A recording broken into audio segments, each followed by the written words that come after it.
বালিয়া মসজিদ বা জিনের মসজিদ ঠাকুরগাঁও জেলার ভুল্লি থানা হতে 3.5 কিলোমিটার পূর্বে ছোট বালিয়া গ্রামে অবস্থিত। প্রচলিত আছে কোনো এক আমাবস্যার রাতে জিনপরীরা এই এলাকার উপর দিয়ে উড়ে যাওয়ার সময় এলাকাটি পছন্দ করে। তারপর তারা মাটিতে নেমে এসে মসজিদ নির্মাণের কাজ শুরু করে, কিন্তু গম্বুজ তৈরির আগেই ভোর হয়ে যাওয়াতে কাজ অসমাপ্ত রেখে চলে যায়। ফলে গম্বুজ ছাড়া দাঁড়িয়ে থাকে অসাধারণ কারুকার্যময় এই মসজিদ। জিনপরীরা এটি তৈরি করেছে, এজন্য স্থানীয়দের কাছে এটি জিনের মসজিদ নামে পরিচিত। তবে ইতিহাস থেকে জানা যায় জমিদার মেহের বক্স চৌধুরী 19বিংশ শতাব্দীর শেষ ভাগে বালিয়াতে একটি মসজিদ তৈরির পরিকল্পনা করেন। এজন্য দিল্লির আগ্রা মতান্তরে মুর্শিদাবাদ থেকে স্থপতি আনা হয়। মুঘল স্থাপত্যের রীতি অনুযায়ী এই মসজিদ তৈরি করাটা ছিল অনেক জটিল ও সময় সাপেক্ষ ব্যাপার। হঠাৎ প্রধান স্থপতির মৃত্যুর ফলে মসজিদ নির্মাণের কাজ থেমে যায়।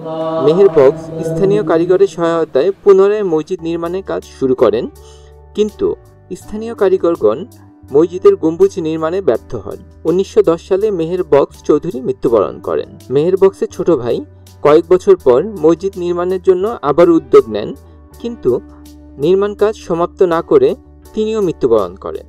ফলে মসজিদটি 100 বছর গম্বুজ ছাড়াই দাঁড়িয়েছিল।